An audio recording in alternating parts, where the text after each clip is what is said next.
हरे कृष्णा। संजय जी कहते हैं, महाराज, बुद्धिमान धर्मपुत्र युधिष्ठिर के ऐसा कहने पर जल के भीतर स्थित हुए तुम्हारे पुत्र ने ये बात कही। दुर्योधन बोला, महाराज, किसी भी प्राणी के मन में भय समा जाए ये आश्चर्य की बात नहीं है, परंतु भरत नंदन, मैं प्राणों के भय से भागकर यहाँ नहीं आया हूँ। मेरे पास ना तो रथ है न तर्कस। मेरे पार्श्व रक्षक भी मारे जा चुके हैं, मेरी सेना नष्ट हो गई है, मैं युद्ध स्थल में अकेला रह गया था। इस दशा में मुझे कुछ देर तक विश्राम करने की इच्छा हुई। प्रजानाथ, मैं ना तो प्राणों की रक्षा के लिए, ना किसी के भय से, ना विषाद के ही कारण इस जल में घुसा हूँ। केवल थक जाने के कारण मैंने ऐसा किया है। कुंती कुमार, तुम भी कुछ देर तक विश्राम कर लो। तुम्हारे अनुगामी सेवक भी सुस्ता लें, फिर मैं उठकर सम्रांगण में तुम सब लोगों के साथ युद्ध करूंगा। यह सुनकर युधिष्ठिर महाराज ने कहा, सुयोधन, हम सब लोग तो सुस्ता ही चुके हैं और बहुत देर से तुम्हें खोज रहे हैं, इसलिए अब तुम उठो और यहीं युद्ध करो। संग्राम में समस्त पांडवों को मारकर समृद्धशाली राज्य प्राप्त करो और रणभूमि में हमारे हाथों अन्यथा मरकर वीरों को मिलने वाले पुण्यलोक में चले जाओ। दुर्योधन ने कहा, कुरुनंदन नरेश्वर, मैं जिनके लिए कौरवों का राज्य चाहता था वे मेरे सभी भाई मारे जा चुके हैं। भूमंडल के सभी क्षत्रिय शिरोमणियों का संहार हो गया है। यहाँ के सभी रत्न नष्ट हो गए हैं, अतः विधवा स्त्री के समान श्रीहीन हुई इस पृथ्वी का उपभोग करने के लिए मेरे मन में तनिक भी उत्साह नहीं है। भरत श्रेष्ठ युधिष्ठिर, मैं आज भी पांचालों और पांडवों का उत्साह भंग करके तुम्हें जीतने का हौसला रखता हूँ, किंतु जब द्रोण और कर्ण शांत हो गए, पितामह भीष्म मार डाले गए, तो अब मेरी राय में इस युद्ध की कोई आवश्यकता नहीं है। राजन, अब यह सूनी पृथ्वी तुम्हारी ही रहे। कौन राजा सहायकों के रहित होकर राज्य शासन की इच्छा करेगा? वैसे हितैषी सुहृदों, पुत्रों, भाइयों और पिताओं को छोड़कर तुम लोगों के द्वारा राज्य का अपहरण हो जाने पर कौन मेरे जैसा पुरुष जीवित रहेगा? भरत नंदन, मैं मृग चर्म धारण करके वन चला जाऊंगा। अपने पक्ष के लोगों के मारे जाने से अब इस राज्य में मेरा तनिक भी अनुराग नहीं है। राजन, ये पृथ्वी जहाँ मेरे अधिक से अधिक भाई, बंधु, घोड़े और हाथी मारे गए हैं, अब तुम्हारे ही अधिकार में है। तुम निश्चिंत होकर इसका उपभोग करो। प्रभु, मैं तो मृगछाला धारण करके वन में ही चला जाऊंगा। जब मेरे स्वजन ही नहीं रहे, तब मुझे भी इस जीवन को सुरक्षित रखने की कोई इच्छा नहीं है। राजेंद्र, जाओ। जिसके स्वामी का नाश हो गया है, योद्धा मारे गए हैं, रत्न नष्ट हो गए हैं, उस पृथ्वी का आनंद पूर्वक भोग करो, क्योंकि तुम्हारी जीविका क्षीण हो गई है। संजय कहते हैं, महायशस्वी युधिष्ठिर ने ये करुणा युक्त वचन सुनकर पानी में स्थित आपके पुत्र दुर्योधन को पुनः कहा। युधिष्ठिर महाराज बोले, नरेश्वर, तुम जल में स्थित होकर आर्त पुरुषों के समान प्रलाप ना करो। चिड़ियों के चहचहाने के समान तुम्हारी ये बातें मेरे मन में कोई अर्थ नहीं रखती हैं। सुयोधन, यदि तुम इसे देने में समर्थ होते तो भी मैं तुम्हारी दी हुई इस पृथ्वी पर शासन करने की इच्छा नहीं रखता। तुम्हारी दी हुई इस भूमि को मैं अधर्म पूर्वक नहीं ले सकता। क्षत्रिय के लिए दान लेना धर्म नहीं बताया गया है। तुम्हारे देने पर इस संपूर्ण पृथ्वी को मैं नहीं लेना चाहता। तुम्हें युद्ध में परास्त करके ही इस वसुधा का मैं उपभोग करूंगा। अब तो तुम स्वयं ही इस पृथ्वी के स्वामी नहीं रहे, फिर इसका दान कैसे करना चाहते हो? राजन, जब हम लोग कुल में शांति बनाए रखने के लिए पहले धर्म के अनुसार अपना ही राज्य मांग रहे थे, उसी समय तुमने हमें ये पृथ्वी क्यों नहीं दे दी? नरेश्वर, पहले महाबली भगवान श्री कृष्ण को हमारे लिए राज्य देने से इनकार करके इस समय क्यों दे रहे हो? तुम्हारे चित्त में ये कैसा भ्रम छा रहा है?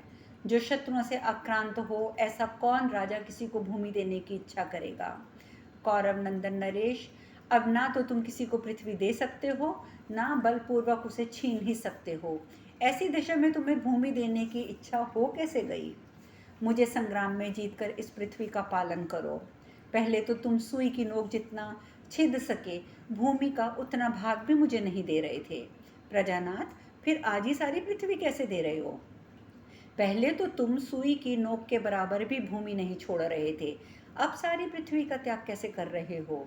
इस प्रकार ऐश्वर्य पाकर इस वसुधा शासन का करके कौन मूर्ख शत्रु के हाथ में अपनी भूमि देना चाहेगा?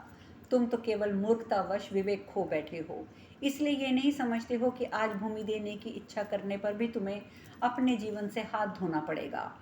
या तो हम लोगों को परास्त करके तुम्हें इस पृथ्वी का शासन करना होगा, या हमारे हाथों मारे जाकर उत्तम लोक में जाना होगा।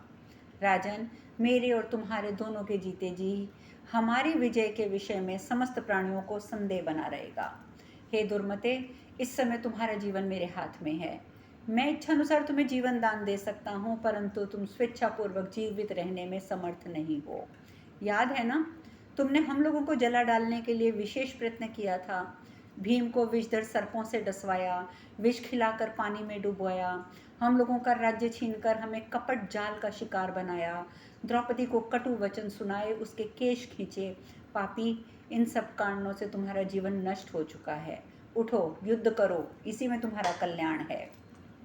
नरेश्वर, वे वीर विजयी पांडव इस प्रकार बारंबार नाना प्रकार की बातें कहने लगे। और इस प्रकार श्री महाभारत शल्य पर्व के अंतर्गत गदा पर्व में दुर्योधन युधिष्ठिर संवाद विषयक 31वां अध्याय पूर्ण हुआ। धृतराष्ट्र ने आगे पूछा, संजय, शत्रु को संताप देने वाला मेरा पुत्र दुर्योधन स्वभाव से ही क्रोधी था। जब युधिष्ठिर महाराज ने उसे इस प्रकार फटकारा, तब उसकी कैसी दशा हुई। उसने पहले कभी किसी की ऐसी फटकार नहीं सुनी, क्योंकि राजा होने के कारण सब लोगों के वो सम्मान का पात्र था। अभिमानी होने के कारण जिसके मन में अपने छत्र की छाया और सूर्य की प्रभा भी खेद ही उत्पन्न करती थी, वह ऐसी कठोर बातें कैसे सुन गया। तुमने तो प्रत्यक्ष ही देखा था संजय कि म्लेच्छों और जंगली जातियों सहित सारी पृथ्वी दुर्योधन की कृपा से जीवन धारण करती थी।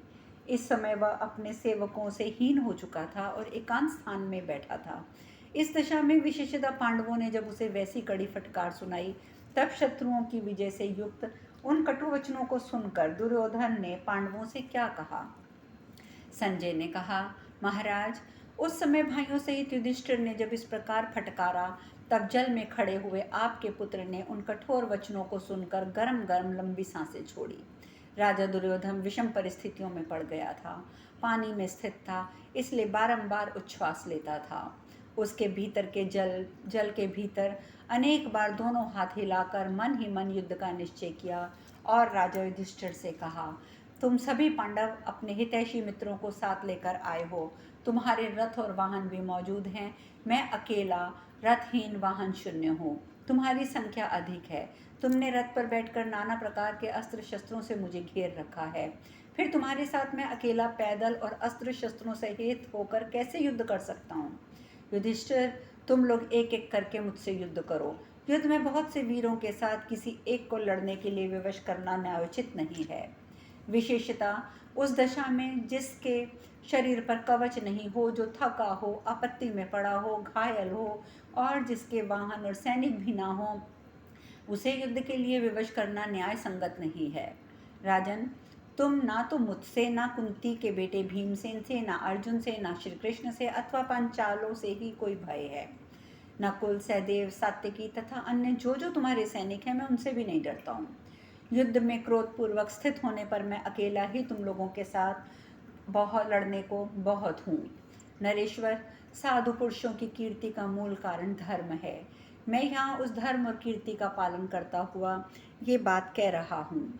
मैं उठकर रणभूमि में एक एक करके आए हुए तुम सब लोगों के साथ युद्ध करूँगा, ठीक उसी तरह जैसे संवत्सर बारी बारी से आए हुए संपूर्ण ऋतुओं को ग्रहण करता है। पांडव, स्थिर होकर खड़े रहो। आज मैं अस्त्र शस्त्र और रथ से हीन होकर भी घोड़ों और रथों पर चढ़े आए तुम लोगों को अपने तेज से नष्ट कर दूंगा, जैसे रात्रि के अंत में सूर्यदेव संपूर्ण नक्षत्रों को अपने तेज से नष्ट कर देते हैं। भरतश्रेष्ठ, मैं आज भाइयों सहित तुम्हारा वध करके क्षत्रियों के ऋण से उऋण हो जाऊंगा। और राजा दुर्योधन इतना कहकर चुप हो गया। युधिष्ठिर महाराज बोले, सुयोधन, सौभाग्य की बात है कि तुम अभी भी क्षत्रिय धर्म को जानते हो। ये जानकर प्रसन्नता हुई कि अभी तुम्हारा विचार युद्ध करने का है।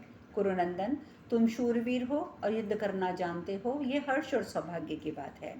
तुम रणभूमि में अकेले ही एक एक के साथ भिड़कर हम सब लोगों से युद्ध चाहते हो, तो चलो ऐसा ही सही, जो हथियार तुम्हें पसंद हो उसी को लेकर हम लोगों में से एक एक के साथ युद्ध करो और हम सब लोग दर्शक बनकर खड़े रहेंगे। वीर, मैं स्वयं ही पुनः तुम्हें यह अभीष्ट वर देता हूँ, हम में से एक का भी वध कर देने पर सारा राज्य तुम्हारा हो जाएगा, अथवा यदि तुम मारे गए तो स्वर्ग प्राप्त करोगे। दुर्योधन बोला, राजन, यदि ऐसी बात है तो महासमर में मेरे साथ लड़ने के लिए आज किसी भी एक शूरवीर को दे दो। तुम्हारी सम्मति के अनुसार हथियारों में से मैं एकमात्र इस गदा का वर्ण करता हूँ। मैं हर्ष के साथ कहता हूँ कि तुम में से कोई एक वीर जो मुझे अकेले जीत सकने का अभिमान रखता हो, वो मेरे साथ गदा युद्ध करे। रथ के विचित्र युद्ध तो पग पग पर हुए हैं, आज ये एक अत्यंत अद्भुत गदा युद्ध भी हो जाए। मनुष्य बारी बारी से एक एक अस्त्र का प्रयोग करना चाहते हैं, परंतु आज तुम्हारी अनुमति से युद्ध भी क्रमशः एक एक योद्धा के साथ ही होगा।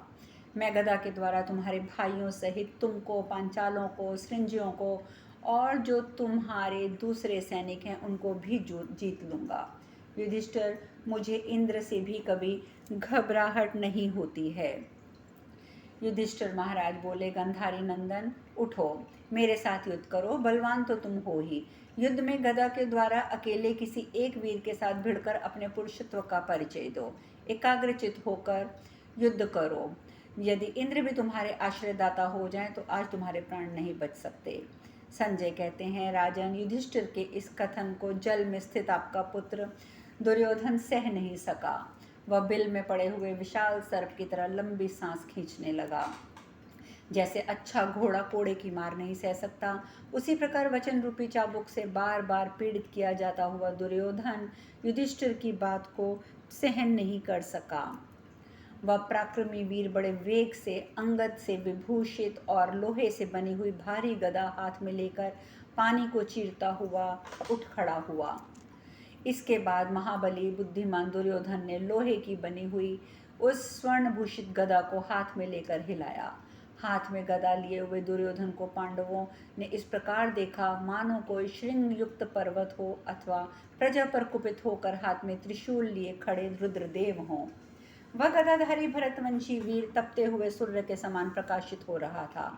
शत्रुओं का दमन करने वाले महाबाहु दुर्योधन को हाथ में गदा लेकर जल से निकलता हुआ देखकर समस्त प्राणी ऐसा मानने लगे मानो दंडधारी यमराज प्रकट हो गए हों।